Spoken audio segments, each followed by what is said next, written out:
আব্বা আমার কলিজা বাচ্চা, আমার চাঁদের টুকরা, কেমন আছো আব্বা?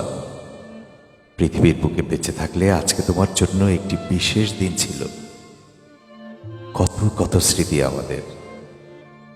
আব্বা, আমি জানি তুমি খুব ভালো আছো। আমি তোমার জন্য কান্না করলেই মাহা আমাকে বলে, মা, ভাইয়া তো শহীদ, ভাইয়া কত ভালো আছে, তুমি কাঁদো কেন? জানো বাবা, সেদিন বাজার করতে গিয়ে যেই চকলেটের শেলফের সামনে দিয়ে যাচ্ছি, আমি দেখতে পেলাম ঠিক তুমি দাঁড়িয়ে, আর ক্যাডবেরির একটা বড় সিল্কের প্যাকেট আমাকে দেখিয়ে বলছো, মুনাম্মা, নেই এটা? বাবা, আমি আর চকলেট কিনি না, মাহা মাইরিনও আর আবদার করে না। সেই দিন মাইরিন মাহাকে বলছে, জানো মাহা, মা আর কখনো বিরিয়ানি রাঁধবে না, ভাইয়া যে নাই তাই। সত্যি তো বাবা, আমি কি করে রান্না করব বলো, তোমাকেই তো খাওয়াতে পারবো না। আব্বা, আমি কেমন আছি জিজ্ঞেস করবে না? আমি যে কেমন আছি জানি না বাবা, শুধু আমার কিছু ভালো লাগে না। শুধু মনে হয় অনেক দূরে হাঁটতে হাঁটতে কোথাও চলে যেতে পারতাম, যেখানে কেউ নাই, চুপচাপ। আমি যখন স্কুলে যাই বা অন্য কাজে ধানমন্ডি 27 নম্বর ক্রস করতে হয়, জানো বাবা, আমি পুরোটা রাস্তা চোখ বন্ধ করে থাকি। সিটি হসপিটালের সামনে দিয়ে গেলেও চোখ বন্ধ করে রাখি। মনে হয় কেন আমাকে এসব পথে চলতে হচ্ছে।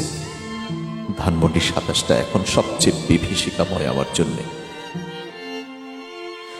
আচ্ছা বাবা, এই যে তোমার জন্মদিন, রোজার ঈদ, কুরবানির ঈদ, পহেলা বৈশাখ আসবে, আমি কি করব বলো তো? আমাদের না একসাথে শপিংয়ে যাওয়ার কথা, তারপর শপিং শেষে পিৎজা আর কফি খেয়ে রিক্সা চড়ে গল্প করতে করতে বাসায় ফেরার কথা। আমি সারাটা দিন মনে মনে তোমার সাথে কথা বলি। তুমি যে কত কত উপদেশ দাও আমাকে, কত বড় হয়ে গেছো তুমি আব্বা। জানো বাবা, তোমার জন্য যখন দোয়া করি তখন আমি একটু স্বার্থপর হয়ে যাই। আমি আল্লাহকে বলি, আল্লাহ ফাইয়াজকে বুঝতে পারছে ওর জন্য আমি কত কষ্টে আছি, ওকে প্লিজ একটু বলে দিয়েন যে তোমার মুনাম্মা ভালো নাই, তোমাকে ছাড়া বেঁচে থাকা তোমার মুনাম্মার জন্য কঠিন শাস্তি হয়ে যাচ্ছে। আমার মনে হয় এটা শুনলে হয়তো তোমার মন খারাপ হবে, তখন আবার কথা বদলে ফেলি। শুধু চাই তুমি ভালো থাকো।